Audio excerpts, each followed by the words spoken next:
Sydney, 1832. There must be a tool to keep a mother in life. Bridie scours for it now, searches every sand-piled corner for a net to trap and restore the soul to her mother's bereft and sagging body. For on the bed she lies, Roisin, green eyes roving, mouth a cavernous wound, straining for voice, words, song, stretches and cracks the corners of her lips, drags breath like a fire gulping air so it can flutter life. Bridie seizes the dry skin-folded wings of the bellows beside the hearth, hollers at her brother to lay one hand beneath their mother's head and with his other hand stretch wide the mouth. Wider still. Roisin simmers and writhes, struggles as though they mean her harm. Frantic, flummoxed, failing to find words of reassurance, Bridie forces the point of the bellows into her mother's mouth.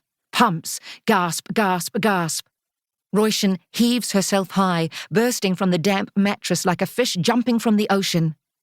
One large, last force of self, a shudder, and she is sunk. The girl turns the empty bellows over in her hands, feels the emptiness, the flat, sad skin of it. We must try again.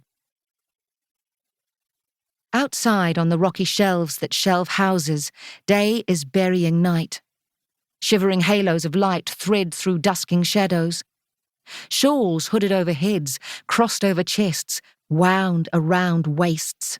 Lanterns held high, mourning women coming to wake Roisin Murphy. Bridie peers down as the lanterns meet puddles and splashes of light from the lamps above the Saracen's head. As usual, Saracen's is spilling fighters and braggarts.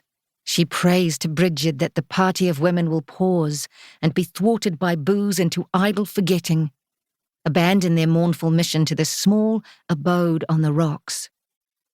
But still they come, and their coming confirms her dread. There is sickness in her belly. Sadness scrapes tears from her eyes. Teetering against the scowling wind and snarl of waves, she opens her mouth like a cave open to the ocean, screams into the void. Would, if she could, shift shape. Wingborn or seaborn, fly far from her mother's cloying sickness and her young brother's foolery. Blind the sky now, void of stars. Only the churn and curdle of white froth and spume. Directly below, on the cusp of the curve of the beach, are dark lumps. Rocks where they sat only a week past. Ma and herself, hair flying as they leaned against each other. Briny stink of oysters scraped from the rocks, shucked and sucked fresh, slapped on pillows of bread. The procession of light is closer. Please, Bridget, make the wind scoop the lot of them over the cliff. Hears her mother admonishing her. Apologizes to the dark whirl of night as she rushes to protect her ma from visitors who will prod the dying into death. Curses the door for its reluctance to close so she can slide the black bolt. Heavy the bolt. Prays for Bridget to give her strength. At last the door shuts, the bolt slides, rushes across the sandy floor and out the back, fetches a shirt that flaps like a rebel under the iron roof of the scullery. Must have escaped from her arms, the shirt, blown and hung itself on the line where hang charred pots. She had gathered the washing earlier on cause of rain that threatened to fall. A wasted effort, for the rain failed to fall, failed to fill the most often dry well.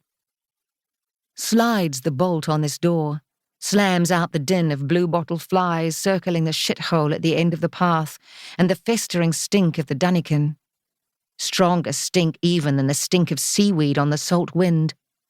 Inside, hands batting moths, boots scudding sand. If she tidies the house, Ma must wait to set eyes on the tidiness. Pushes the broom on the hardwood floor, stirring sand hidden in cracks between planks to rise and settle. Each breezing brings more sand, soft as flour through the unglazed window. The sand does not want to leave. Piles of it.